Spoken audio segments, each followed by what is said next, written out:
உருவாக்கினார்கள். அப்படி திராவிட முன்னேற்ற கழகத்தை உருவாக்கிய தலைவர் பேரறிஞர் அண்ணா அவர்களால் இருந்தாலும் கூட நம்மை போன்ற தமிழகம் முழுவதும் இருக்கின்ற பட்டி தொட்டிகள் எல்லாம் கிராம மக்களிடத்தில் எல்லாம் இந்த திராவிட முன்னேற்ற கழகம் என்ற இயக்கத்தை, இந்த இயக்கத்திற்கு தலைவராக செயலாற்றிக் கொண்டிருந்த பேரறிஞர் அண்ணாவை கொண்டு போய் சேர்த்தவர் இதயத்தை உண்டாக்கிய புரட்சி தலைவர் எம்ஜிஆர் அவர்கள். அதற்கு ஒரு உதாரணத்தை சொல்ல விரும்புகிறேன். பேரறிஞர் அண்ணா பெருந்தகை அவர்கள் நாவலரோடு ஒரு கால் சென்று கொண்டிருக்கிறார் மதுரை பக்கம். அப்படி சென்று கொண்டிருந்த பொழுது கார் ஏதோ ஒரு வகையிலே பழுதடைந்து நிற்கிறது. பேரறிஞர் அண்ணா அவர்கள் இறங்கி நிற்கிறார். அண்ணாவுடைய காரிலே திராவிட முன்னேற்ற கழக கொடி பறந்து கொண்டிருக்கிறது. அந்த பகுதியிலே விவசாயம் செய்த தொழிலாளர்கள் தாய்மார்கள் ஓடி வருகிறார்கள். அப்பொழுது கார் என்றால் ஒரு அதிசயம். திராவிட முன்னேற்ற கழக கொடி பறந்து கொண்டிருக்கிறது.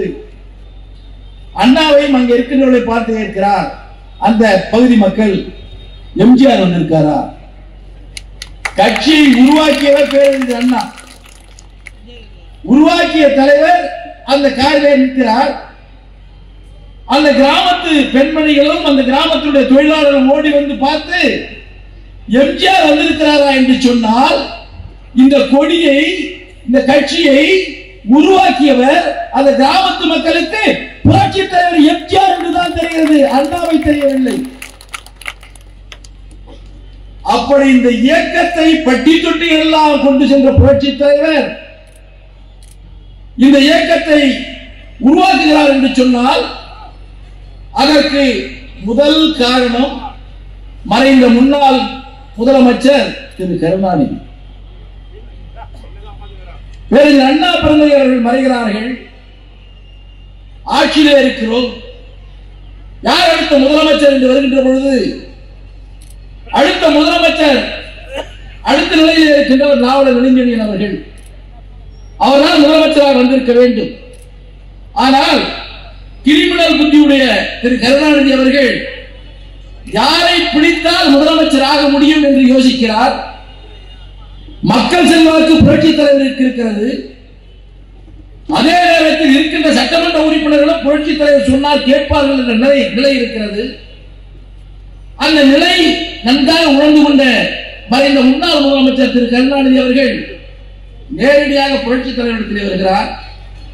நீங்கள் எனக்கு ஒரு வாய்ப்பு கொடுங்கள், நீங்கள் சொன்னால் அனைத்து சட்டமன்ற உறுப்பினரும் ஏற்றுக்கொள்வார்கள், நீங்கள் எனக்கு பரிந்துரை செய்தால் இந்த நாட்டு மக்களும் ஏற்றுக்கொள்வார்கள், அண்ணாவுடைய கொள்கைகளை முழுமையாக நான் நிறைவேற்றுகிறேன், அண்ணாவுடைய புகழை காத்து அந்த புகழுக்கு மேலும் மெருகூற்ற வகையிலே என்னுடைய செயல்பாடுகள் இருக்கும் என்று மறைந்த முன்னாள் முதலமைச்சர் திரு கருணாநிதி அவர்கள் புரட்சி தலைவரிடத்தில் சொல்லுகிறார். எப்பொழுதுமே ஈகை குணம் படைத்தவர்கள், அந்த கொடை குணம் படைத்தவர்கள் ஒருவர் வந்து கேட்கின்ற பொழுது அந்த கேட்கின்றதை இல்லை என்று சொல்ல முடியாத நிலையில் இருந்த புரட்சி தலைவர் எம்ஜிஆர் அவர்கள் சரி என்று சொல்லி திரு கருணாநிதியை முதலமைச்சராக்கிறார். திரு கருணாநிதி முதலமைச்சராவதற்கு முதலும் முற்றிலுமான இருந்தவர் புரட்சி தலைவர் எம்ஜிஆர். அப்படிப்பட்ட ஒரு தலைவரை, மக்கள் செல்வாக்குள்ள தலைவரை திரு கருணாநிதி முதலமைச்சராக அவர் முடிவுக்கு வருகிறார். என்ன என்று சொன்னால், ஒரு முறையில் 2 கத்தி இருக்கக்கூடாது என்று முடிவு செய்கிறார். அது ஒரு கத்தி புரட்சி தலைவர் எம்ஜிஆர். அந்த புரட்சி தலைவர் எம்ஜிஆர் மக்கள் செல்வாக்குள்ள தலைவராக இருக்கிறார், இருக்கின்ற சட்டமன்றத்திலே செல்வாக்குள்ளவராக இருக்கிறார். அவர் தொடர்ந்து இருந்தால் நம்முடைய ஆட்சிக்கும் நம்முடைய பதவிக்கும் ஆபத்து வந்துவிடும் என்று நினைத்த திரு கருணாநிதி அவர்கள் இன்னொரு கத்தியாக அதிகாரத்தில் இருக்கின்ற கருணாநிதி புரட்சி தலைவர் மீது பல்வேறு குற்றச்சாட்டுகளை சுமத்தி வெளியேற்றுகிறார். பாருங்கள், அப்படி வெளியேற்றிய பின்பு அன்புச்சோர் ராமச்சந்திரன் சொன்னது போல புரட்சி தலைவர்களை கட்சியை விட்டு வெளியேற்ற பின்பு தமிழ்நாடு அல்லோல்கள் பட்டது. எங்குமே பேருந்து ஓடவில்லை, எங்குமே இருசக்கர வாகனங்கள் ஓடவில்லை. ஆங்காங்கே பெரிய அளவிலே கடையடைப்பு, போராட்டம், ஒரு நல்ல தலைவரை கட்சியை விட்டு இழுத்து விட்டார் என்று தமிழகம் முழுவதும் இருக்கின்ற மக்கள் போராட்டத்திற்கு வந்தார்கள். திராவிட முன்னேற்ற கழகத்தைச் சேர்ந்தவர்கள் மட்டுமல்ல, திராவிட முன்னேற்ற கழகத்தைச் சேர்ந்த லட்சக்கணக்கான தொண்டர்களும், அதே நேரத்தில் புரட்சித் தலைவரின் அன்பு கொண்ட பொதுமக்களும் தாய்மார்களும் புரட்சித் தலைவரை வெளியேற்றிய காரணத்தினால் போராடினார்கள். போராடிய பின்பு மக்களும் கட்சி தொண்டர்களும் சேர்ந்து நீங்கள் வாருங்கள், ஒரு புதிய கட்சியை உருவாக்குங்கள், உங்களுக்கு நாங்கள் இருக்கிறோம், உங்கள் பின்னால் நாங்கள் இருக்கிறோம் என்று சொல்லி தொண்டர்களாலும் மக்களாலும் உருவாக்கப்பட்ட இயக்கம் தான் அனைத்து இந்திய அண்ணா திராவிட முன்னேற்ற கழகம். இப்படி மக்கள் வேண்டுகோளை ஏற்று எப்படி அண்ணாவுடைய கொள்கைகளை காப்பாற்ற வேண்டும் என்று புரட்சித் தலைவர் நினைத்தாரோ, எப்படி அண்ணாவுடைய புகழை மேலும் மேலும் அதற்கு மெருகூட்ட வேண்டும் நினைத்தாரோ, எப்படி அண்ணாவுடைய உண்மையான தொண்டர் நான் என்பதை நிரூபிக்கின்ற வகையிலே அண்ணாவுடைய திருவுருவத்தை உள்ளடக்கி ஒரு கொடியை உருவாக்கி கட்சியிலே பேரை உருவாக்கி அண்ணா திராவிட முன்னேற்ற கழகம் என்ற இயக்கத்தை உருவாக்கினார்கள். அப்படி உருவாக்கி பல்வேறு சோதனைகளை சந்தித்தார்கள். அந்த முதலமைச்சராக இருந்த திரு கருணாநிதி அவர்கள் சாதாரணமாக எடை போட்டார்கள். அப்படி சொன்னார், என்ன என்று சொன்னால், இது என்ன சினிமாவா, 100 நாள் ஓடுகின்றதற்காக? இல்லை, இது அரசியல், மக்கள் ஏற்றுக்கொள்ள மாட்டார் என்று கருணாநிதி சொன்னார். அதே போல நேற்று பெய்த மழையில இன்று முளைத்த காலான் என்று புரட்சித் தலைவரை சொன்னார். அதையும் தாண்டி அவர் ஒரு மலையாளி என்றார். அவர் முதலமைச்சராகும் பொழுது கருணாநிதிக்கு மலையாளி என்று தெரியவில்லை. அப்பொழுது கருணாநிதிக்கு புரட்சித் தலைவர் எம்ஜிஆர் தெய்வமாக தெரிந்தார். இப்படியெல்லாம் சொன்னாலும் கூட மக்கள் முழுமையாக ஏற்றுக்கொண்டு முதல் நாடாளுமன்ற தேர்தலில் மிகப்பெரிய வெற்றியை தேடித்தந்து, அடுத்த நாடாளுமன்ற தேர்தலில் வெற்றியை தேடித்தந்து, 77 சட்டமன்ற தேர்தல் வந்த பொழுது மக்களிடத்திலே சென்றார். மக்கள் முடிவோடு சொன்னார்கள், இந்த நாட்டை ஆளக்கூடிய தகுதி படைத்த ஒரு தலைவன் நீதான் முதலமைச்சராக வேண்டும் என்று ஏகோபித்த கருத்தோடு முதலமைச்சராகிறார்கள். 77 முதலமைச்சராகிறார். தேர்தலில், நாடாளுமன்ற தேர்தலில் வெற்றி பெற்ற பின்பு மீண்டும் 80 தேர்தல் வருகிறது. அந்த இந்திரா காந்தி அம்மையார் தேர்தலை சந்திக்கிறார். அப்பொழுது திராவிட முன்னேற்ற கழகத்தோடு கூட்டு சேர்க்கிறார். அப்படி வெற்றி பெற்ற பின்பு கருணாநிதி அந்த இந்திராவிடத்தில் சொல்லுகிறார், இந்த ஆட்சி எப்படியாவது நீங்க கலைத்து விட வேண்டும், எதையாவது ஒரு காரணத்தை சொல்லி கலையுங்கள் என்று சொல்கிறார். அந்த அம்மையாரை இவர் பேச்சை கேட்டு கலைத்து விடுகிறார். கலைத்து விட்ட பின்பு தேர்தல் மீண்டும் வருகிறது. தேர்தல் ஒன்று போது திரு கருணாநிதி இந்திரா காந்தி அம்மையாரோடு சரிசமமாக தொகுதியை பங்கிடுகிறார். சரிசமமாக தொகுதியை பங்கிட்டு யார் முதலமைச்சர் என்று கேட்ட பொழுது அந்த இந்திரா காந்தியில் இருந்து நாங்கள் வெற்றி வாக்கு குறைவாக பெற்றாலும் என்னை முதலமைச்சராக அறிவிங்கள் என்று கேட்கிறார். பதவி ஆசை, பதவி வெறி பிடித்த மனிதர், கட்சியை அடகு வைத்தார். தேர்தல் வருகிறது. புரட்சித் தலைவர் தனியாக இருக்கிறார். தனியாக என்று மக்களுக்கு வருகிறார். 77 உங்களுடைய ஆட்சியோடு நான் வெற்றி பெற்று முதலமைச்சரானேன். இன்று 2.5 ஆண்டு காலத்திற்குள்ளாக என்னுடைய ஆட்சியை கலைத்திருக்கிறார்கள். நான் என்ன தவறு செய்தேன்? நான் தவறு செய்திருக்கிறேன் என்று நீங்கள் நினைத்தால், என் ஆட்சியில் தவறு இருக்கிறது என்று நீங்கள் உணர்ந்தால் எனக்கு நீங்கள் வாக்களிக்காதீர்கள்.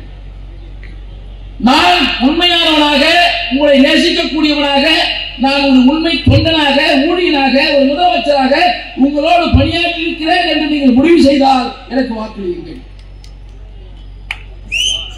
1980 தமிழக மக்கள் ஏகோபித்த கருத்தோடு இந்த நாட்டை ஆளுவதற்கு உயிருள்ளவரை தகுதி படைத்த தலைவன் நீ ஒருவர் தான் என்று சொல்லி மீண்டும் வாக்களித்து 77 விட கூடுதலான சட்டமன்ற உறுப்பினரை கொடுத்து 2வது முதலமைச்சராக முறையாக முதலமைச்சர். அதற்கு பின்பு பல்வேறு சோதனைகளை சந்தித்தாலும் மறைகின்ற வரையில் இந்த நாட்டு மக்கள் எங்களுக்கு நீங்கள் தான் முதலமைச்சர் என்று இறுதி முடிவை கொடுத்தவர்கள் இந்த நாட்டு மக்கள். அப்படிப்பட்ட உன்னத தலைவன், மகோன்னத தலைவன் உருவாக்கிய இயக்கம் தான் அனைத்து இந்திய அண்ணா திராவிட முன்னேற்ற கழகம். அந்த இயக்கம் உருவாகி 52 ஆண்டுகள் முடிவடைகிறது. இப்பொழுது 53வது ஆண்டிலே நாம் காலடி எடுத்து வைத்திருக்கிறோம். இந்த 52 ஆண்டுகளில் புரட்சித் தலைவர் எம்ஜிஆர் அவர்கள் 10 ஆண்டு காலம் உயர்வான ஆட்சியை கொடுத்தார்கள். புரட்சித் தலைவர் மறைவுக்கு பின்பாக புரட்சித் தலைவர் அம்மா அவர்கள் தலைமையேற்று பல்வேறு சோதனைகளை சந்தித்து 16 ஆண்டு காலம் இந்த நாட்டை ஆண்டார்கள். புரட்சித் தலைவர் அம்மா அவர்கள் மறைவுக்கு பின்பு ஆட்சியை இன்றைய பொதுச் செயலாளர் இருக்கின்ற எடப்பாடி இடத்தில் ஒப்படைத்து 4 ஆண்டு காலம் ஒரு சாதாரண விவசாய குடும்பத்திலே பிறந்தவர், எல்லோரும் பாராட்டக்கூடிய அளவிலே நல்ல ஆட்சியை செய்தார்கள். ஆக இந்த 52 ஆண்டு கால அனைத்து இந்திய அண்ணா திராவிட முன்னேற்ற கழகத்துடைய வளர்ச்சியில் 31 ஆண்டு காலம் நாம் ஆட்சியில் இருந்திருக்கிறோம். இந்த 31 ஆண்டு கால ஆட்சியில் தமிழகம் அனைத்து துறைகளிலும் முதன்மையாக விளங்கியிருக்கிறது. கருணாநிதி ஆண்ட காலத்தில் அல்ல, ஸ்டாலின் ஆண்டு கொண்டிருக்கும் இந்த காலத்தில் அல்ல, புரட்சித் தலைவர் எம்ஜிஆர் ஆட்சி காலத்திலும் புரட்சித் தலைவர் அம்மா ஆட்சி காலத்திலும் எடப்பாடியார் ஆட்சி காலத்திலும் தான் இந்த நாடு அனைத்து துறைகளிலும் முதன்மையாக இருந்திருக்கிறது. அதற்கு பல்வேறு ஆதாரங்களை எங்களால் இங்கே கோடிட்டு காட்ட முடியும். புரட்சித் தலைவர் எம்ஜிஆர் அவர்கள் ஆட்சியில் இருந்த பொழுது கிராமப்புறங்களிலே இருக்கின்ற குழந்தைகள் பள்ளிக்கு வருவதில்லை. ஏன் வரவில்லை என்று கேட்ட பொழுது அங்கே இருக்கின்ற அதிகாரிகள் சொன்னார்கள், அந்த குழந்தைகளுடைய பெற்றோர்கள் தாய்மார்கள் கூலி வேலைக்கு செல்கின்ற காரணத்தினால் மதியம் அந்த குழந்தைகளுக்கு உணவில்லாமல் போய்விடும். அந்த குழந்தைகளை அந்த பெற்றோர் அழைத்து செல்கிறார்கள். அதற்காக அந்த குழந்தைகள் பள்ளிக்கு வருவதில்லை என்று சொல்லுகிறார். புரட்சித் தலைவர் சொல்லுகிறார், ஏன் குழந்தைகளை பள்ளிக்கு வரவழைத்து மதிய உணவு நாம் அளித்தால் என்ன என்று கேட்கிறார். அதிகாரிகள் சொல்லுகிறார்கள், நாம் மதிய உணவு அளித்தால் கஜரா அரசாங்க பணம் காலியாகிவிடும், தொடர்ந்து கொடுக்க முடியாது என்று சொல்லுகிறார்கள்.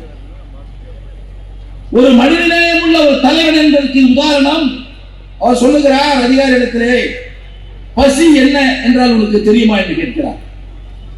பசியுடைய கொடுமை உனக்கு தெரியுமா என்று கேட்கிறார்.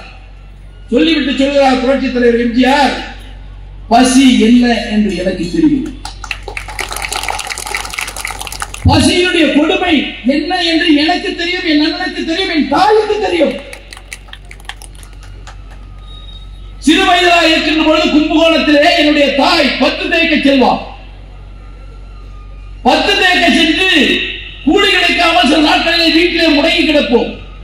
என் தாய் அழுவார், தண்ணீரை எடுத்து கொடுத்து குடிக்க வைப்பார். பசியோடு நாங்கள் துடிப்போம். எங்காவது ஓடி சென்று ஒரு 1/4 கிலோ அரிசியை வாங்கி வந்து கஞ்சி காசு கொடுப்பார். பசியா இருக்கும். அந்த பசியினுடைய கொடுமையை நன்கு உணர்ந்த நான் இந்த மக்களால் முதலமைச்சர் என்ற பதவி எனக்கு கிடைத்திருக்கிறது. இப்படி கிடைத்திருக்கின்ற பதவியை என் மக்கள் பசியோடு இருக்கக்கூடாது, என் குழந்தைகள் பட்டினியோடு இருக்கக்கூடாது, அந்த குழந்தைகளுக்கு பிச்சை எடுத்தாவது அந்த குழந்தைகளுக்கு நான் உணவளிப்பேன் என்று சொல்லி சத்துணவு திட்டத்தை கொண்டு வந்தவர் புரட்சித் தலைவர் எம்ஜிஆர். அந்த திட்டத்தை கொண்டு வருவதன் போது இந்த குழந்தைகளை நமக்கு ஓட்டு போடும் என்றால் கொண்டு வந்தார். எதிர்காலத்தில் ஓட்டு போட அந்த குழந்தைகளுக்கு வயதாயிற்று. அந்த குழந்தைகள் வாக்களிக்க வேண்டும் என்று சொன்னால் கூட இன்னும் கிட்டத்தட்ட ஒரு 12-15 வயசு ஆக வேண்டும். இப்படி சமூக மாற்றத்திற்கான திட்டங்களை கொண்டு வந்தவர் புரட்சித் தலைவர் எம்ஜிஆர். எப்படி சமூக மாற்றம் என்று சொன்னால், கிராமப்புறங்களில் இருக்கின்ற ஏழை தாய்மார்கள் அவருடைய குழந்தைகள் பராமரிப்பு இல்லாமல் வெளியில் இருக்கின்ற பொழுது அந்த தாய்மார்களுக்கு தேவையான சில விஷயங்களை கூட செஞ்சு கொள்ள முடியாத ஒரு சூழல் வந்த பொழுது, நான் மகனாக இருக்கிறேன் என்று சொல்லி இந்தியாவிலேயே எந்த மாநிலத்திலும் இல்லாமல் முதல் முறையாக அந்த வயது முதிர்ந்த தாய்மார்களுக்கு பென்ஷன் திட்டத்தை கொடுத்தவர் புரட்சித் தலைவர் எம்ஜிஆர். 50 ரூபாய் ஃபர்ஸ்ட் கொடுக்கிறார். அதே மாதிரி அந்த வயது முதிர்ந்த பெரியோர்களுக்கும் தாய்மார்களுக்கும் வருடம் ஒரு முறை விலையில்லாத புடவையும் வேட்டையும் முதல் கொடுத்தவர் இந்தியாவிலேயே புரட்சித் தலைவர் எம்ஜிஆர். இப்படி சமூக மாற்றத்தை உருவாக்கியவர் புரட்சித் தலைவர் எம்ஜிஆர். இவர் ஒரு பக்கம். அடுத்ததாக 16 ஆண்டு காலம் ஆட்சி செய்கிறார் புரட்சித் தலைவர் அம்மா.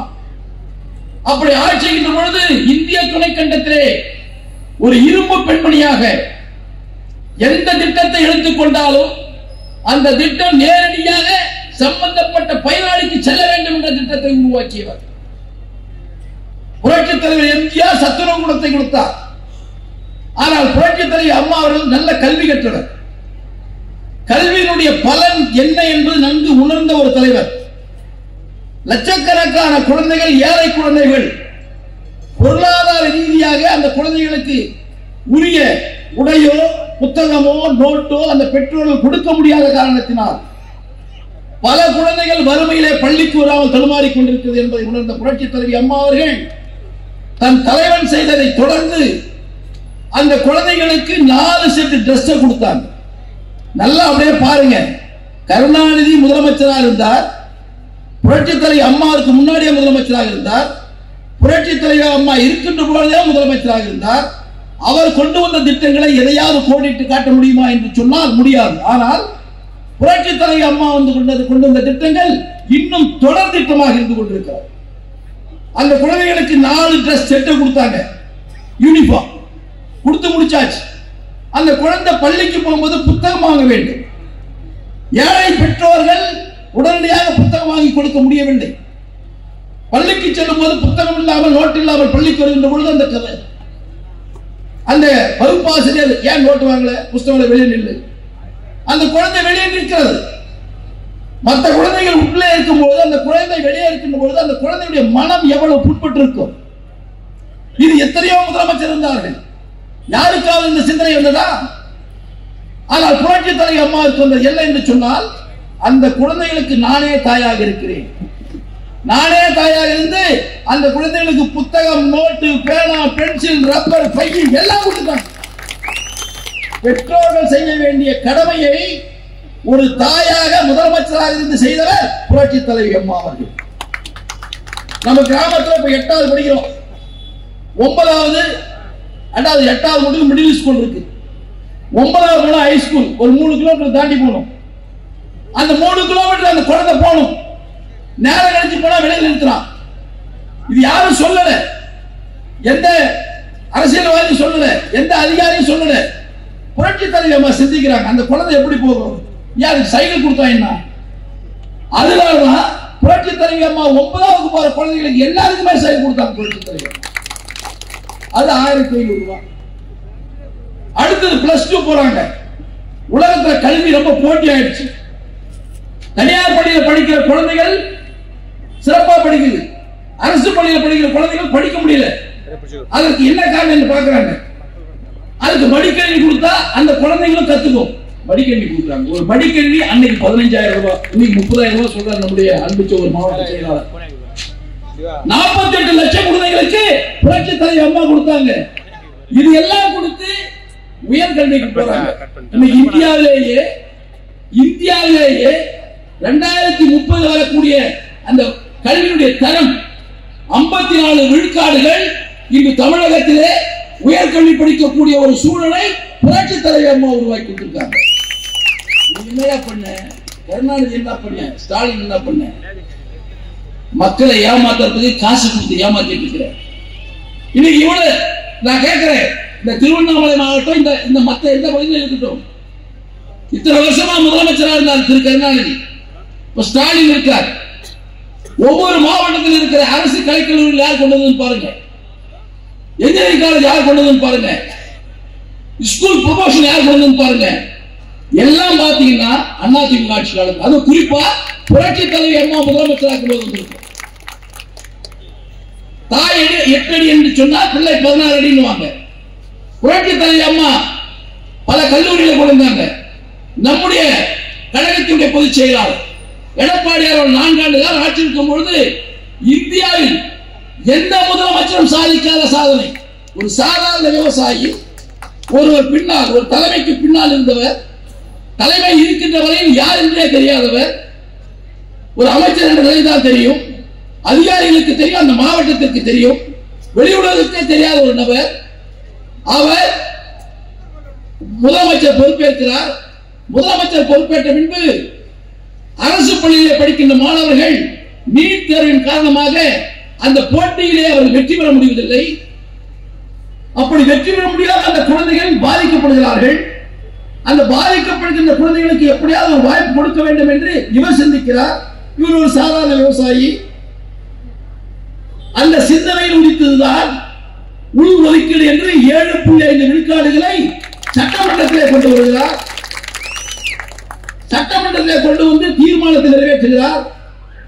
தீர்மானத்தை நிறைவேற்றி உடனே கஜெட்டில் வெளிப்படுத்தி செய்வதற்காக கவர்னரிடத்தில் அனுப்புகிறார். கவர்னர் கையெழுத்திடவில்லை, கவலைப்படவில்லை, ஆட்சியை பற்றி கவலைப்படவில்லை, கவர்னரை பற்றி கவலைப்படவில்லை. இந்த உள்ஒதுக்கீடு 7.5 விழுக்காடுகள் வந்தால் ஆயிரக்கணக்கான அரசு பள்ளியிலே படிக்கின்ற ஏழை எளிய மாணவ மாணவிகள் மருத்துவக் கல்லூரிக்கு செல்ல என்று இவரே கையெழுத்து போட்டு உத்தரவு போடுறார். 11 மெடிக்கல் காலேஜ் வருது.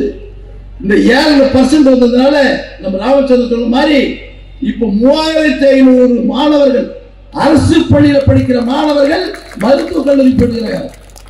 எந்த மருத்துவக் கல்லூரி? மெட்ராஸ் மெடிக்கல் காலேஜ்னா அதுதான் நம்பர் 1 காலேஜ். அதுதான். அதாவது மார்க் எடுத்து லிஸ்ட் எடுத்தாங்கன்னு வச்சுங்களேன், குழந்தைங்களை ஃபர்ஸ்ட் எந்த காலேஜுக்கு போய் கேட்டா பிரியாக்கு ஃபர்ஸ்ட் எம்எம்சி அதான் டிக் பண்ணுங்க. அந்த எம்எம்சிக்கு கவர்மெண்ட் ஸ்கூல்ல படிச்ச பெண் குழந்தை ஆண் குழந்தையும் இந்த கோட்டாவில் 7.5 கோட்டாவில் மெட்ராஸ் மெடிக்கல் காலேஜ்ல இன்னைக்கு சேர்ந்திருக்குதுன்னா அதனுடைய முழு பெருமை எடப்பாடி பழனிசாமி தான். என்ன செஞ்ச நீ? என்னையா செஞ்ச நீ? இந்த 4 வருஷத்துல நான் வரேன், மறைந்தவர்களை விட்டுலாம், புரட்சி தலைவர் விட்டுறோம், புரட்சி தலைவி அம்மா விட்டுறோம், உங்க அப்ப கருணாநிதி விட்டுறலாம். இப்ப நாம லைவ்ல இருக்கிறோம். எங்களுடைய பொதுச் செயலாளர் 4 வருஷம் முதலமைச்சராக இருக்கார். இந்த 4 வருஷத்துல என்னென்ன திட்டங்களை கொண்டு வந்திருக்கார் நான் பட்டியலிடுறேன். இந்த 4 வருஷத்துல நீ என்ன கொண்டு வந்த? எடப்பாடியார் அவர்கள் முதலமைச்சராக பொறுப்பேற்ற பின்பு புரட்சி தலைவர் எம்ஜிஆர் நூற்றாண்டு விழா வருகிறது. அந்த நூற்றாண்டு விழாவில் ஒவ்வொரு மாவட்டத்துக்கு வருகிறார். திருவண்ணாமலை மாவட்டத்துக்கு வந்திருக்கிறார். ஒவ்வொரு மாவட்டமாக வருகிறார். புரட்சி தலைவர் எம்ஜிஆர் நூற்றாண்டு விழா என்ற அந்த புரட்சி தலைவருடைய புகழை பாடுகின்ற அதே நேரத்தில் ஒவ்வொரு மாவட்டத்திலும் தேவையான அடிப்படை நீண்ட காலமாக நிலுவையில் உள்ள திட்டங்களை புரட்சி தலைவர் எம்ஜிஆர் நூற்றாண்டு விழாவிலே அறிவித்து செயல்படுத்தியவர் எங்களுடைய கழகத்தினுடைய பொதுச் செயலர் எடப்பாடியார். இங்க என்னென்ன நடந்திருக்குது, என்னென்ன செஞ்சாங்கன்ற எனக்கு தெரியல, உங்களுக்கு தான் தெரியும். ஆனா என்னுடைய மாவட்டத்தில் சொல்றேன், இதே மாதிரி ஒவ்வொரு மாவட்டத்தில் நடந்திருக்கும். எம்ஜிஆருடைய நூற்றாண்டு விழாவில் வந்தார். அந்த திட்டத்தில் நீண்ட காலமாக நிலுவையில் உள்ள தென்பெண்ணை ஆற்றினுடைய நீரை மாவட்டம் முழுவதும் மக்களுக்கு கொடுக்க வேண்டும் என்று முயற்சி செய்தார். அந்த முயற்சியில் நூற்றாண்டு விழாவிலே அறிவிக்கிறார். என்ன என்று சொன்னால், ஒன்று அழியாரம் மின் திட்டத்தில், அதாவது நீர்த்தேக்க திட்டத்திலிருந்து 56 கோடி ரூபாய்க்கு ஒரு திட்டம், கிட்டத்தட்ட ஒரு 16 ஏரிக்கு தண்ணீர் வருகிறது. அதே போல எண்ணெய்களிலிருந்து 233 கோடி ரூபாய் செலவு செய்து இடதுபுற வலதுபுற கால்வாய், கிருஷ்ணகிரி தொகுதி, பருகூர் தொகுதி, வேப்பனப்பள்ளி தொகுதி, இவை அனைத்திற்கு வரக்கூடிய அந்த திட்டம். கொடியாளத்தில் இருந்து வருவதற்கு 300 கோடி ரூபாய் திட்டம், ஓசூர், வேப்பனப்பள்ளி தொகுதி, இப்படி திட்டங்களை அறிவித்து செயல்படுத்தி இருக்கிறார். நீ என்ன செஞ்ச 3 வருஷத்துல? நீண்ட காலமாக காங்கிரஸ்கார காலத்திலிருந்து முயற்சி செய்த அத்திக்கழுவு அவிநாசி திட்டம் காங்கிரஸ்கார காலத்திலிருந்து கேட்டுட்டு இருக்கிறான். செய்யற எடப்பாடியார் முதலமைச்சர் பின்னாடி 860 கோடி ரூபாயில அந்த திட்டத்தை நிறைவேற்றியவர் எங்களுடைய பொதுச் செயலர் எடப்பாடியார். இதெல்லாம் நீண்ட காலமா நிலுவையில் இருந்த திட்டங்கள். அதே மாதிரி தென்பெண்ணை ஆற்றில் இடையில ஒவ்வொரு இடத்திலும் பெட்டம் கட்டிருக்கார். எல்லாம் நீர் முழுசும் வீணா போயிடக்கூடாது விவசாயிகளுக்காக பெட்டம் கட்டிருக்கார். இப்படி பார்த்தா சொல்லிட்டே போலாம். காங்கிரஸ்கார ஆட்சி காலத்துல தான் குடிமராமத்து பணி இருந்தது. அடுத்தது எடப்பாடியார் 4 ஆண்டு காலத்துல எல்லா ஏரியும் தூர்வாரினார். தமிழ்நாடு முழுவதும் ஏரியை தூர்வாரினார். ஏரிக்கு வர நீர்வரத்து கால்வாயில சுத்தப்படுத்தினார். அதோடு இல்லாம எல்லா ஏரிகளிலும் இருக்கிற வண்டல் மண்ணை எந்த விலை நிர்ணயம் பண்ணாமல் விவசாயிகள் இலவசமாக எடுத்து செல்வதற்கு அனுமதி வழங்கி லட்சக்கணக்கான விவசாயிகள் அந்த மண்ணை பயன்படுத்தி இருக்கிறார்கள். இன்னைக்கு என்ன நிலைமை? ஞாயிற்று என்னுடைய மாவட்டத்தில் ஜி ஸ்கொயர் இந்த பிளாட்ஃபார்ம் வைக்கிறான், இங்கே ஏரியில் மண் எடுக்கிறான், எல்லாம் வந்து பிளாட்ஃபார்ம் போயிட்டு இருக்கு. இதெல்லாம் நான் கேள்வி கேட்டா என்ன சொல்றாரு ஸ்டாலின்? உங்களுக்கு எல்லாம் பதில் சொல்ல தேர்ந்தெடுத்தார். நேற்று ஒரு ஏதோ முந்தைய நேற்று ஒரு கேள்வி கேட்கும் போது டென்ஷன் ஆகி அவர் சொல்றார், 80 ஆண்டு காலம் இந்த நாட்டு மக்களுக்காக வாழ்ந்தவர் என்னுடைய தந்தை. அப்படி வாழ்ந்து இந்த நாட்டு மக்களை நவீன தமிழகத்தை உருவாக்கி என் தந்தையுடைய பெயரை வைக்காமல் கருப்பாமூச்சி போல ஊர்ந்து சென்று பதவி வாங்கிய உன் பெயரை வைக்க வேண்டுமா என்று கேட்கிறார். நான் இங்கு கேட்கிறேன், திரு ஸ்டாலின் அவர்களே, உங்களுடைய தந்தை 80 ஆண்டு காலம் இந்த நாட்டு மக்களுக்காக உழைத்து என்று சொல்கிறீர்களே, அப்படின்னா 20 வயசுல நீ ஆரம்பிச்ச, 20 வயசுல சினிமாவுக்கு நீ கதை எழுதின. அதே நீ சென்னைக்கு வரும்பொழுது உங்கள்கிட்ட ஒண்ணும் கிடையாது, மேலாக கீழே பூமி, வெறும் போட்ட சட்டை வேட்டியோட தான் நீ சென்னைக்கு வந்த. 80 ஆண்டு காலம் நீ வந்து பெரிய சர்வீஸ் பண்ண சொல்றிய, இன்னைக்கு உன்னுடைய குடும்பத்தினுடைய சொத்து மதிப்பு என்ன? ஆசியா கண்டத்திலேயே பெரிய பணக்காரர் என்ற நிலையிலே உங்களுடைய குடும்பம் இருந்து கொண்டிருக்கிறது. வெறும் அன்னாட காட்சி கருணாநிதி இன்னைக்கு பல்லாயிரக்கணக்கான கோடி ரூபாய் சொத்து மதிப்புக்கு சொந்தக்காரராக இருக்கிற இந்த குடும்பம் இந்த ஆட்சியை வைத்து நீங்கள் கொள்ளையடித்திருக்கிறீர்கள் என்பதை நான் இங்கே குற்றச்சாட்டாக பதிவு வைக்கிறேன். உங்க மருமகன் முரசொலி மாறன் மகன் கலாநிதி மாறன் இன்னைக்கு ஆசியாவில் பணக்காரன் ஒரு பணக்காரன் ரிக்கார்டா வந்திருக்கு. 34,000 கோடி ரூபாய் சொத்து மதிப்புக்கு சொந்தக்காரர். யார் அவன்? நேற்று வந்து எங்க இருந்தான்? இந்த திமுக ஆட்சி வரதுக்கு முன்னாடி எங்க இருந்தான்? அவனும் அன்னாட காட்சி. இன்னைக்கு இந்த பணம் எங்க இருந்து வந்திருக்கு? இந்த பணத்தை யாருக்கு கொடுக்குறீங்க? எல்லாம் உங்க குடும்பத்துக்கு தானே. நாங்க அப்படி இல்லை, அண்ணா திமுக அப்படி இல்லை. பாருங்க, புரட்சி தலைவர் எம்ஜிஆர் கட்சியை உருவாக்கினார், மறைந்தார். புரட்சி தலைவர் அம்மா தலைமையேற்றார்கள், மறைந்தார். இன்று கழகத்துடைய பொதுச்செயலாளர் எடப்பாடியார் சிலுவம்பாலத்தில் ஒரு சாதாரண விவசாய குடும்பத்தை சேர்ந்தவர், ஒரு கிளை செயலாளர், வளர்ந்து ஆளாகி இன்று இந்த கட்சியினுடைய பொதுச்செயலாளர் பொறுப்பேற்றிருக்கிறார். நீ அப்படியா ஸ்டாலின் அவர்களே? நீ எதையாவது இந்த கட்சிக்கு தியாகம் பண்ணிருக்கிறியா? ஏதாவது கட்சிக்காக நீ உழைத்திருக்கிறியா? உனக்கு என்ன ஒரே ஒரு பேட்ச், ஒப்பம் முதலமைச்சர், ஒப்பம் இந்த கட்சிக்கு தலைவர். வாரிசா நீ வந்துட்டு உட்கார்ந்துக்கிட்டு நீ பேசுற. உன்னால உங்க ஒப்ப வாரிசு இல்லாம நீ ஒரு தனி ஸ்டாலினா இருந்தீங்கன்னா நீ சாதாரணமா அந்த கட்சியில் ஒரு கிளைச்சல் ஆயிருக்க முடியுமா? ஒரு கவுன்சிலர் ஆயிருக்க முடியுமா? ஒரு சட்டமன்ற உறுப்பினர் ஆயிருக்க முடியுமா? உன் பேசுவதற்கு எந்த விதமான தகுதியும் தார்மீக உரிமையும் உனக்கு இல்லை என் தலைவனை பற்றி பேசுவதற்கு. அதான் கேட்டாரு, சவால் விட்டாரு இவருடைய பொதுச்செயலாளர், வாயா ஒரு மேடைக்கு வா, நீ என்ன செஞ்ச நான் என்ன செஞ்சேன் 4 வருஷத்துல வாழ்னார். வாயே திறக்கல. அவன் பையன் தான் சொன்னார் நான் வரேன்னார். நீ யாரியா? நீ யாரு? உனக்கு என்ன வரலாறு திமுக இருக்கு? உனக்கு இந்த திமுகவுக்கும் என்ன வரலாறு இருக்கு? உங்க அப்பா முதலமைச்சர், உங்க பாட்டன் முதலமைச்சர், உங்க பாட்டன் இந்த கட்சியை ஏமாத்தி கையில் வச்சுக்கிட்டார். உங்க பாட்டன் மூலமா உங்க ஒப்பம் வந்தார், ஒப்பம் மூலமா நீ வந்து இருக்கிற. உனக்கு என்ன யோகிதை இருக்கு பேசுறதுக்கு? உனக்கு என்ன தகுதி இருக்கு? உனக்கு என்ன தெரியும்? அதிகாரி கொடுக்கிறத படிக்கிற நீ யாருக்கிட்ட பேசுற? யாருக்கிட்ட சவால் விடுற? இவா உனக்கு அந்த பேனர் இல்லாத நீ வெளியே வா, உனக்கு என்ன மரியாதை இருக்குன்னு பாக்குற? நாங்க அப்படி இல்லையா? நாங்களே முட்டி போட்டு, நாங்களே பிறண்டு, நாங்களே உளுந்து, நாங்களே பல அவமானம் பட்டு, நாங்களே அசிங்கப்பட்டு, கேவலப்பட்டு, பட்டி இருந்து ஸ்டெப் பை ஸ்டெப்பா வளர்ந்து சமூகத்தை பற்றி நன்கு அறிந்து நிலைக்கு வந்திருக்கிறோம். எங்க கிட்ட சவால் விடாத. நீ சில்வர் புல்ல சாப்பிட்டாலே உனக்கு தெரியாத கஷ்டம். நாங்க தரையில உட்கார்ந்து மண்ணுல சாப்பிட்டாளுங்க. மண்ணுல சாப்பிடுறதோட சவாலே விடாத நீ தாங்க மாட்டேன். என்ன செஞ்சு நீ? நாங்க செஞ்சிருக்கோம். எதையாவது நீ செஞ்சிருக்கியா? இன்னைக்கு என் தலைவர் இருந்தார், புரட்சி தலைவர் எம்ஜிஆர் இருந்தார். சம்பாதிச்சார், சம்பாதிச்சு வச்சா சொத்தை மக்களுக்கு கொடுத்தார். அவர் இறக்கும் போது கூட அவர் வாழ்ந்த வீட்டை கண்ணு தெரியாத காது கேட்காத பள்ளி மாணவர்களுக்கு இலவசமா கொடுத்துட்டு போனோம் என் தலைவர் புரட்சி தலைவர் எம்ஜிஆர். நீ கொடுக்குறியா? நீ கொடுப்பியா? நீ எப்படியா கொடுப்ப? ஒப்பனுக்கு ஒரு பங்கு, உங்க அம்மாவுக்கு ஒரு பங்கு, உனக்கு ஒரு பங்கு, உங்க அத்தைக்கு ஒரு பங்கு, உங்க மாமூட்டு பசங்களுக்கு ஒரு பங்கு. இது எல்லாமே அந்த குடும்பம்.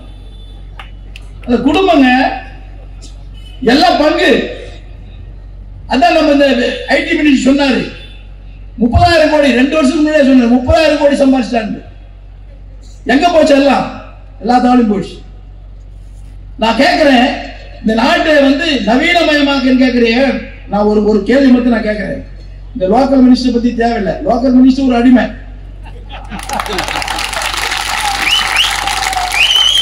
ஏன்னா அவர் ஒரிஜினல் திமுக கிடையாது.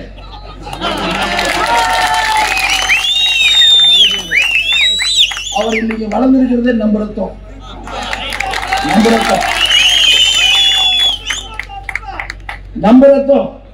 சட்டசபையில கேட்டேன் நானு, நீ பேசாதையான. அப்ப சொன்னாங்க யாராவது அவரு தங்க தென்னரசு, என்ன அது மாதிரி கட்சிக்காரங்க சொல்ற, ஏங்க நீங்க பேசுங்க, நீ ஒரிஜினல் திமுக. அவர் ஒரிஜினல் திமுக இல்லைங்க. அவர் இந்த சமுதாயத்திற்கு உலகத்திற்கு காட்டியவர் புரட்சி தலைவர் எம்ஜிஆர். சாதாரண ஆளு, இந்த சமூகத்தை காட்டியவர் எம்ஜிஆர். ஏவா வேறு காட்டியவர் புரட்சி தலைவர் எம்ஜிஆர். அதுக்கு பின்னாடி சுயநலத்தின் அடிப்படையில் நீ போய் எங்க ஒட்டிக்கிட்ட. எப்பொழுதுமே வீரனா இருக்கிறவன், போராட்ட குணமுடையவன், அவளை ஈஸியா ஒரு இடத்துக்கு அதிகாரத்துக்கு வந்துட முடியாது. அதே மாதிரி பொருளாதார ரீதியாகவும் ஒரு உயர்வான இடத்துக்கு போக முடியாது.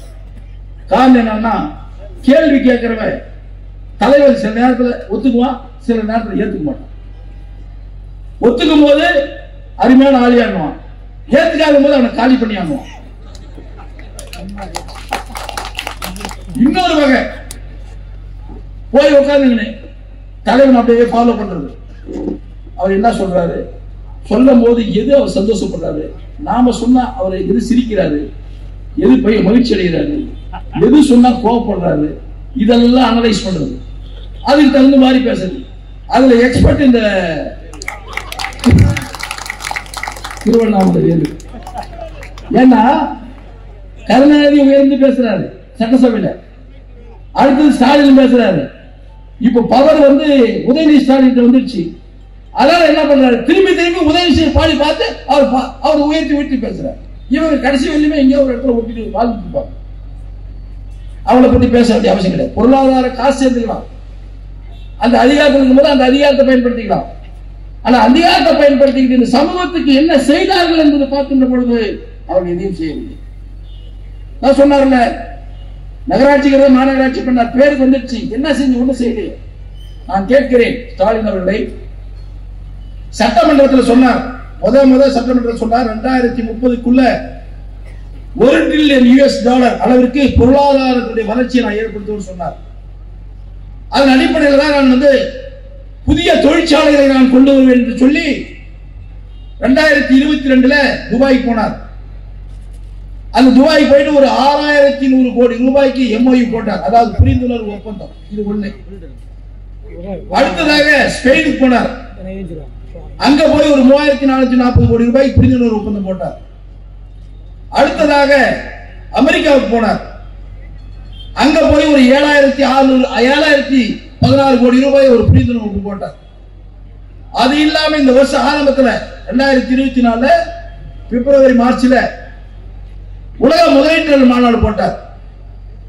அந்த உலக முதலீட்டாளர் மாநாட்டில் புரிந்துணர்வு ஒப்பந்தம் போட்டு 6,64,180 கோடி ரூபாய் போட்டார். ஆக இதெல்லாம் ஒட்டுமொத்தம் கணக்கு போட்டா 6,80,786 கோடி ரூபாய் ஒட்டுமொத்தமாக புதிய தொழிற்சாலை வருவதற்காக புரிந்துணர்வு ஒப்பந்தம் இன்றைய முதலமைச்சர் திரு ஸ்டாலின் அவர்கள் போட்டது 6,80,786 கோடி ரூபாய்.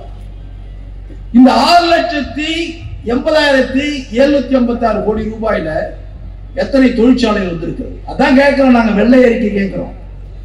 இவர் சொல்றாரு, அவன் பையன் சொல்றாரு, வெள்ளை அறிக்கை தான் பாத்தீங்களே. எதையா பாக்குறது? 6,80,000 கோடிக்கு என்னென்ன ஃபேக்டரி வந்திருக்கு, எங்க வந்திருக்கு? எங்கேயும் வரல. அது போல இங்க வருது. ஆனா 4 வருஷத்துல எடப்பாடியார் அவர்கள் முதலமைச்சர் இருந்த போது அவரும் உலக முதலீட்டாளர் மாநாடு போட்டார். அவரும் அமெரிக்காவுக்கு போனார், அவரும் லண்டனுக்கு போனார். இல்லைன்னு சொல்ல. இன்னைக்கு இங்கெல்லாம் எது தெரியாது. கிருஷ்ணகிரி மாவட்டத்துக்கு வாங்க, டாடா எலக்ட்ரானிக்ஸ் இன்னைக்கு 5,000 பேர் வேலை செய்யறான். இன்னும் 2 வருஷத்துல அந்த ஃபேக்டரியில 60,000 பேர் வேலை செய்ய போறோம். அந்த ஃபேக்டரியை கொண்டு வந்தவர் எடப்பாடி பழனிசாமி. டெல்டா கிருஷ்ணகிரியில் வந்திருக்கு. அந்த ஃபேக்டரிக்கு 5,000 பேர் வேலை செய்யலாம். அது இன்னும் 10,000 பேர் வேலை செய்ய போறான். போச்சமில்ல ஓலா கம்பெனி வந்திருக்கு. பெரிய கம்பெனி, பேட்டரி கம்பெனி எடப்பாடியார் கொண்டு வந்தது. மயிலான் சிரஞ்சிப்போட கம்பெனி எடப்பாடியார் கொண்டு வந்தது. என்னையா கொண்டு வந்து நான் வந்து அந்த டிஸ்ட்ரிக்ட்ல மட்டும் சொல்றேன், கிருஷ்ணகிரி டிஸ்ட்ரிக்ட்ல மட்டும் சொல்றேன். நீ என்ன கொண்டு வந்த? ஏமாத்தாத மக்களை. நீ 1000 ரூபாய் கொடுத்த, எதுக்காக கொடுத்த 1000 ரூபாய்? உண்மையாக அவர் சொல்றார், பெண்கள் உரிமை தொகையை கொடுத்து அவருடைய வாழ்க்கை தரம் மேம்பட்டு இருக்குது. எப்படியா மேம்படும் வாழ்க்கை தரம்? எப்படி? நான் கேட்கிற ஒரு கேள்வி. நீ 1000 ரூபாய் கொடுத்துட்ட, ரைட். நாங்க புரட்சி தலைவர் எம்ஜிஆர் சத்துணவு போட்டார், புள்ளிக்கு படிக்கிறாங்க. புரட்சி தலைவர் அம்மா 20 கிலோ அரிசி இலவசமா கொடுத்தாங்க. அரிசி வீட்டுக்கு வந்துருச்சு, சாப்பாடு பண்றாங்க. படிக்கிற பிள்ளைகளுக்கு எல்லாம் கொடுத்தாங்க. புரட்சி தலைவர் அம்மா படிச்சாங்க. படிச்சு உயர்கல்விக்கு போறதுக்கு காலேஜ் வந்துட்டாங்க. எல்லா காலேஜும் கொடுத்தாங்க. புரட்சி தலைவர் அம்மா கொடுத்தாங்க, எடப்பாடியார் புரட்சி தலைவர் எம்ஜிஆர் கொடுத்தாங்க. அந்த குழந்தைக்கு கல்லூரி போச்சு. கல்லூரி போய் முடிஞ்சா வேலைக்கு போகுது, ஃபேக்டரி கொடுத்தாங்க. ஒரு கிராமத்துல போனா படிச்ச பிள்ளை முழுசு இன்னைக்கு பஸ் ஏறி ஃபேக்டரிக்கு போகுது. மாசம் ஆனா 5,000 ரூபாய் 20,000 சம்பாதிக்குது. இப்படி செயின் ஒன்னோட ஒன்று ஒட்டி ஒட்டி ஒட்டி ஒரு திட்டங்களை கொண்டு வந்து அந்த குழந்தைகள் தன் காலிலே நிற்கின்ற அளவிற்கு ஒரு நிலையை உருவாக்கிய இயக்கம் அனைத்து இந்திய அண்ணா திராவிட முன்னேற்ற கழகம். நீ 1000 ரூபாய் கொடுத்தன்னு சொல்றது, 1000 ரூபாய் என்ன பண்றது? அந்த மகராஜி வாயில போறான். கொஞ்சம் கோபக்காரி இருந்தா யாரும் காசு கொடுக்க மாட்டான், அவளே வச்சுக்கோ பாஸ்புக்ல. கொஞ்சம் புருஷங்கான கேட்கறவன் சத்தம் போடுறவன் தான், ஏய் வச்சா வச்சு குடு. ஏங்க இதையும் போய் குடிக்கணுமா? ஏங்க ஏண்டிக்கே முதலமைச்சர் என்னத்துக்கு கொடுத்துருக்கிறாரு? நான் சாராய குடிக்கிட்டு தான் கொடுத்துருக்கேன், குடு. வாங்கிட்டு போய் அந்த காசு முக்தி போடுறது. நம்ம கவர்மெண்ட் கூட அந்த சாராய் 120 ரூபாய்க்கு தான் வித்துருந்தோம். இந்த கவர்மெண்ட் 160 ரூபாய், அது 40 ரூபாய் எடுத்துட்டாங்க. எங்க நீ எங்க சமூகத்தை நீ உருவாக்குற? சமூகத்தை அழித்துக் கொண்டிருக்கிறாய். 1000 ரூபாய் கொடுத்துட்ட. கரண்ட்டுக்கு நீ வந்து ஏத்தல் என்ன பண்ண? 2 மாசத்துக்கு ஒரு தாண்டி கொடுக்க வேண்டிய கரண்ட் பில்ல ஒரு மாசமாவது கொடுக்கணும்னு சொன்னேன். தேர்தல் அறிக்கையில் இருக்கு, 520 அறிக்கையில் அது ஒண்ணு இருக்கு. அந்த அறிக்கையில வந்து மாசமாவது கொடுத்தா குடும்பத்துக்கு 6,000 ரூபாய் மிச்சாங்கன்னு சொன்னேன். வாக்குறுதி, தேர்தல் வாக்குறுதி இருக்கு. 6,000 ரூபாய் மிச்சான்னு சொன்னேன். இப்ப என்ன நிலைமை? நாங்க ஆட்சி இருக்கும் போது 1000 யூனிட் வந்தா 9 ரூபாய் தான். ஒரு யூனிட் 9 ரூபாய். இப்ப எவ்வளவு? 12 ரூபாய். அப்போ 1000 யூனிட் வந்துச்சுன்னா எவ்வளவு மிச்சம் ஆகுது? 3,000 ரூபாய் கூடுதலா வந்துருது. அப்ப 6 யூனிட் வந்துச்சுன்னா 6 ரூபாய் 18,000 ரூபாய் கூடுதலாக இப்ப அரசாங்கத்துக்கு மின்கட்டணமாக கழிக்கக்கூடிய ஒரு அவல நிலைமை இந்த ஆட்சியில் இருக்கு. என்னத்தை செஞ்ச நீ? அதே மாதிரி ஏத்திட்டேன். ஏதாவது ஒரு சின்ன வீடு ரீச் பண்ண கூட முடியாது.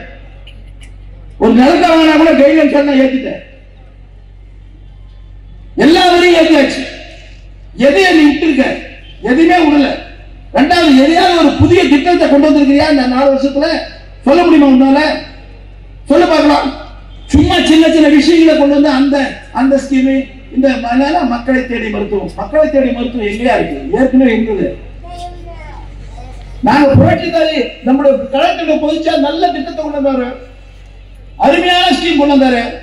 மினி கிளினிக் 4000 மருத்துவ கிளினிக்கள் வந்து தமிழ்நாடு முழுசும் கொடுத்தாரு. என்ன கணக்கு போட்டு கொடுத்தார்?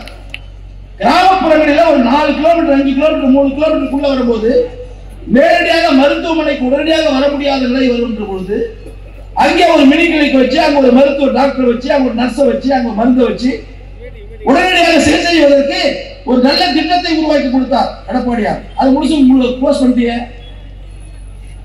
நீ மக்களை தேடி மருத்துவம் எங்க நடக்குது? இன்னொன்னு சொல்றேன், இந்த 48 வீட்டாப்போ 48 சொல்லிட்டு இந்த ஆக்சிடென்ட் ஆச்சு உடனே கொண்டு போறதுக்கு ஒரு ஸ்கீம் அனௌன்ஸ் பண்ணார். தனியார் மருத்துவமனையை சொல்லி கவர்மெண்ட் ஹாஸ்பிட்டல் பண்ணார். கவர்மெண்ட் ஹாஸ்பிட்டல் நீ ஃப்ரீயா தான் பண்ணணும். கவர்மெண்ட் ஹாஸ்பிட்டல் காசு கொடுக்க வேண்டிய அவசியம் கிடையாது. எந்த தனியார் மருத்துவமனை நீ கொண்டு போய் ட்ரீட்மெண்ட் எடுத்துறது எவ்வளவு பேரு? அது வெள்ளை அறிக்கை கொடு. சுப்பிரமணியத்தை கேட்கறேன். அவர் இல்லாத பேச்செல்லாம் பேசுவார். குதிரை மாதிரி ஓடினே இருப்பார். எங்கடா போனா ஓடுவார். ஓடுறத நிறுத்தியா மக்களுக்கு சர்வீஸ் பண்ணு. அதெல்லாம் விளம்பரம் தேடாதீங்க. எத்தனை பேர் நீ வந்து அது மாதிரி ஆக்சிடென்ட் ஆனவன் தனியார் மருத்துவமனையில் போய் ட்ரீட்மெண்ட் எடுத்து அரசாங்கம் பணம் கொடுத்து அந்த பணம் எவ்வளவு கொடுத்துருக்கீங்க? கவர்மெண்ட் வந்து எவ்வளவு அந்த தனியார் மருத்துவமனைக்கு பணம் போயிருக்குது? ஒட்டுமொத்தமா தமிழ்நாடு முழுசும் எத்தனை மருத்துவமனை கொடுத்துருக்கீங்க? அதே மாதிரி அரசாங்க மருத்துவமனைக்கு அந்த பாதிக்கப்பட்டவன் அடிப்பட்டம் போய் நின்னா எப்பயுமே மண்ட உடைஞ்சில நீர்வ சக்தி வேணும், நரம்பியல் டாக்டர் வேணும். எத்தனை ஹாஸ்பிட்டல் நரம்பியல் டாக்டர் இருக்கா? மாவட்டத்தில் ஹெட் குவார்டர் ஹாஸ்பிட்டல் யாரும் இல்ல, பல மருத்துவமனையில கிடையாது. ஏன் இப்படி மக்களை ஏமாத்துறீங்க? ஏன் மக்களை வஞ்சிக்கிறீங்க? பொய் சொல்லி இந்த பத்திரிகை ஊடகங்களும் உங்களுக்கு பக்கபலமாக இருக்கிறதுக்காக பொய்யா சொல்லிட்டு இருக்க கூடாது. இன்னொன்னு சொல்றார், 26 நாங்க தான் ஆட்சி. எங்க 220 சீட்டு இப்ப கிழிஞ்சிட்டு போயிடுச்சு. கூட்டணி என்று ஒன்று இல்லை என்று சொன்னால் ஸ்டாலின் அவர்கள் இருக்கின்ற இடம் தெரியாமல் போயிடுவார். இன்னைக்கு எங்க மாதிரி நிலைமையில ஒண்ணும் இல்ல. 2021 ஒரு 3 லட்சம் ஓட்டு வாங்கி நாங்க ஜெயிச்சிருந்தோம் வச்சுங்க. ஸ்டாலின் திமுக கட்சியில தலைமை பொறுப்பு இருக்காரு. தலைமை பொறுப்பு இருக்காரு. அப்ப ஸ்டாலினுக்கே தலைமை பொறுப்பு இல்லாத போது உதயநிதி ஸ்டாலின் எங்க வந்து துணை முதலமைச்சர் ஆகிறது? அதுதான் யதார்த்தமான நிலைமை. ஏதோ தப்பிச்சுட்டாங்க. தப்பிச்சுட்டு இப்ப வந்து திமிரா பேசிட்டு இருக்காங்க. எடுபடாது. எந்த தியாகமும் செய்யாமல் அப்பனும் உள்ளையும் பதவி வச்சிட்டு இருக்கிறீங்க. எந்த தியாகமும் செய்யவில்லை. மக்களுக்கான தியாகமும் இல்லை. அண்ணாவால் உருவாக்கப்பட்ட திராவிட முன்னேற்ற கழகத்திற்கான தியாகமும் இல்லை. மாறாக உங்களுடைய தந்தை அதிகாரத்தில் இருந்த காரணத்தினால், அதிகாரத்தில் இருக்கின்ற பொழுதே அந்த அதிகாரத்தை உன்னிடத்தில் கொடுத்து அந்த அதிகாரத்தை எடுத்துக்கொண்ட காரணத்தினால், அதை தொடர்ந்து அதை போலவே தான் தந்தை தனக்கு கொடுத்த அதிகாரத்தை போலவே தன் மகனுக்கும் கொடுக்க வேண்டும் என்று உதயநிதி ஸ்டாலினுக்கு இப்பொழுது அதிகாரத்தை கொடுத்துக் கொண்டிருக்கின்ற காரணத்தினால் இது போன்ற ஏவா வேலைகள் எல்லாம் என்சாரம் வீசக்கூடிய ஒரு அவல நிலைமை இருந்து கொண்டிருக்கிறது. இதுதான் இன்றைய திராவிட முன்னேற்ற கழக ஆட்சியும் திராவிட முன்னேற்ற கழகத்தினுடைய யதார்த்தமான நிலைமை. நாங்கள் அப்படி அல்ல. சுதந்திரமான கட்சி. இருக்கின்ற 2 கோடி அனைத்து இந்திய அண்ணா திராவிட முன்னேற்ற கழக தொண்டர்கள் தான் காரணம். அவர்களுடைய வலிமையான கடுமையான போராட்டத்தை சந்திக்கக்கூடிய நிலையில் இருந்த காரணத்தினால் அவர்கள் முன்னின்று அவர்களோடு இணைந்து நாங்கள் இந்த இயக்கத்தை இப்பொழுது கட்டி காத்து வந்து கொண்டிருக்கிறோம். இந்த இயக்கத்தை யாராலும் அழித்து விட முடியாது. ஆனா இப்ப சொல்றார் ஸ்டாலின், என் கட்சி அழிக்கி பார்க்கிறார். கட்சி அழிக்கி பார்க்கலையா? உன் கட்சியை காப்பாத்திக்கோ. நீ இருக்கணும், நீ அழியக்கூடாது. ஏன்னா தெரிஞ்சோ தெரியாமலோ நீ அண்ணாவை பேரை சொல்ற, கொப்ப பேரு சொன்னாலும் மறந்து கெட்ட பேர் வந்து அண்ணா பேரு சொல்ற, பெரியார் பேரு சொல்ற. அதனால நீ இரு, நீ ஒரு பக்கம் இரு.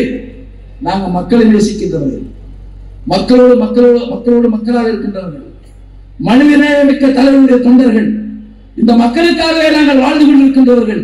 இந்த மக்களுடைய எதிர்காலத்திற்காகவே எங்களுடைய பணி தொடர்ந்து கொண்டிருக்கிறது.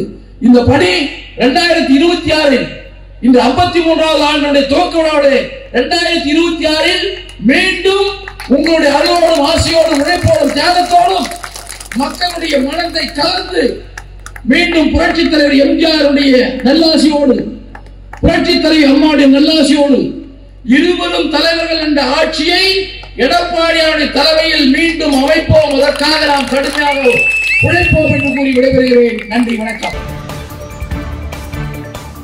செய்திகளை உடனுக்குடன் தெரிந்து கொள்ள நமது அம்மா இணையதள தொலைக்காட்சியை சப்ஸ்கிரைப் செய்து அருகில் உள்ள பெல் ஐகான்